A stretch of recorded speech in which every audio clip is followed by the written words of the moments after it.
When we read something, most of the time I've seen students are reading same page half an hour looking at it. If you ask, what are you reading? I don't know, sir. Mind is elsewhere. It happens. Now, how do you control that? How can you make your reading more effective? Have you heard of this formula? SQ3R? B.Ed students, they know about it. Yes. Education, they know about it. But you can use it it's very effective in studying. In any book you are studying, textbook or anything. Write it down. SQ, capital S, capital Q, 3R. R. SQ3R. What is this? How to study. How to read a book. S means S. Right? Give a dash. S means survey. SURVEY. Survey. S is survey. I will explain what it means. Survey. Q stands for question. Q stands for question. Questions, plural. Q stands for questions. Then 3R. 3R. R1 is read. Read. R2 is recite. RECITE. Recite. R3, third R, is review or revise. Anything you can write. Review or revise. Revise. R1, read. R2, recite. R3, review or revise. What does it mean? You see, first of all, survey. Normally when we start any book, history or commerce or any physics book, what we do is we start at the first page, chapter 1, first page, and then we start reading one after another. What is there in the book, where we are going, we don't know. We have no idea in our mind. See, when you go to a new city, when you are visiting a new city, what do? First thing you look at, map. Now it is very easy, Google Maps. You see the map. Here are the important places to visit. And then you proceed in the city. You will never go into a city and start walking in the streets here and there. You will get lost and you will not be able to see anything. So in the same way, when you start a book, a chapter, you start a book, you look at the contents, quick look at the contents page. You start a chapter, what do? Look at the heading and the pages, quickly turn the pages, 2 minutes, 3 minutes, a quick survey. What will you look for? Subheading. Diagrams, charts, tables, the subheadings which are there, key terms which are there. Very quickly you look at it. And 5-10 pages, you turn the pages quickly. What will happen with this? What is the use? You will get a chart in your mind, a map of the chapter in your mind.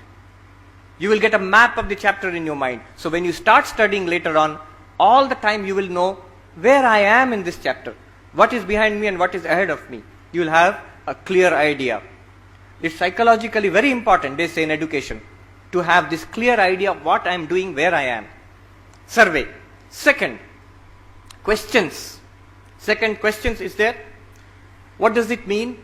Normally what we do is, when we study a chapter, from school onwards we have got this habit. We study the chapter, we read the chapter, then try to solve the questions at the end. First we study and then we try to solve the questions at the end. But educational psychologists tell us this is completely wrong. Why is it wrong? Do you know why people learn? When we learn, why do we learn? What is the motive power behind learning? The motive power behind learning is curiosity. I want to know.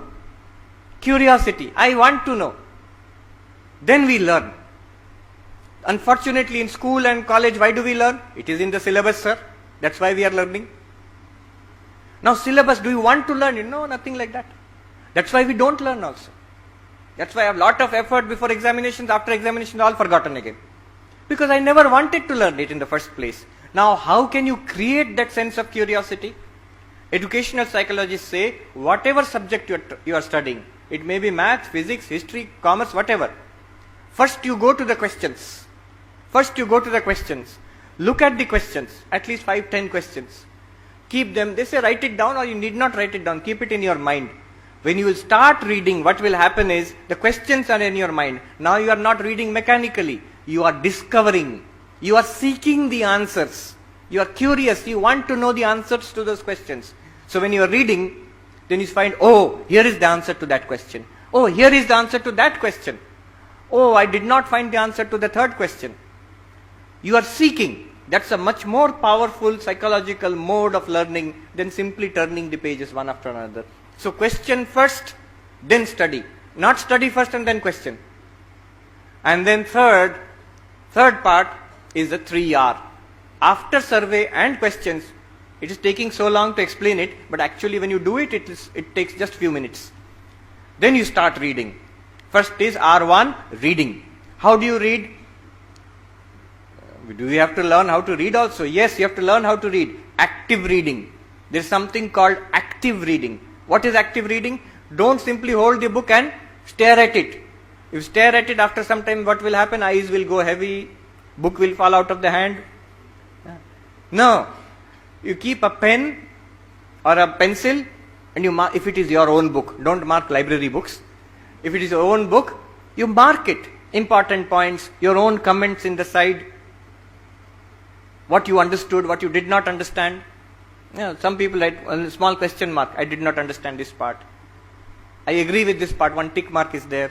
One comment is there, I read something like this related in another book. So this is called active reading, where you underline, you comment, you take notes. That notes you may not read anymore again, but that note taking helps you to concentrate on what you are doing. Use your hands. Use your verbalizing skills. Read out aloud what you are reading there. Active reading. Active reading. One of our senior Swamis, Swami Ranganathanandaji, who was the president of Ramakrishna Mutt and Ramakrishna Mission, he was a prolific reader. Where I am, we have got the entire collection of his books. He passed away a few years ago at the age of 98. Till the end of his life, imagine, a 98-year-old old man, end of his life, 10 hours a day he used to study. 10 hours a day. When he is extremely sick in the intensive care unit of the hospital, I have myself seen. We had gone to visit him. He was very ill. Just few days before he died. Reading such a thick book on, you will not guess what subject, on the connection, interface between meditation and neuroscience, Zen and the brain. Such a thick book. Just 2 days before passing away, 3 days before passing away, he is reading that book and underlining, lying in the intensive care unit of the hospital, reading the book, underlining, making comments. Hand is shaking like this, but he is still doing that. Active reading. All his books, thousands of books he has given to our library, I have seen. All of them are marked. All of them there are comments. Everywhere it's written which date he started, which date he completed. So, active reading, that is R1. R2, recite. After reading 1 page or 2 pages, don't go further. Stop. Mentally you recite. Not like a poem. Just mentally recite the main points. You may feel I am understanding. When you try to recite by covering the book, you will find 1 or 2 places you have got doubts. You don't remember or you don't understand. You have to go back there and take a look. That is called revise, R3. R3, revise. So this is SQ3R. Survey, question, read, revise, read, recite and revise. This is just one technique how to improve our thinking, our studying skills. Many other things are there. So first thing is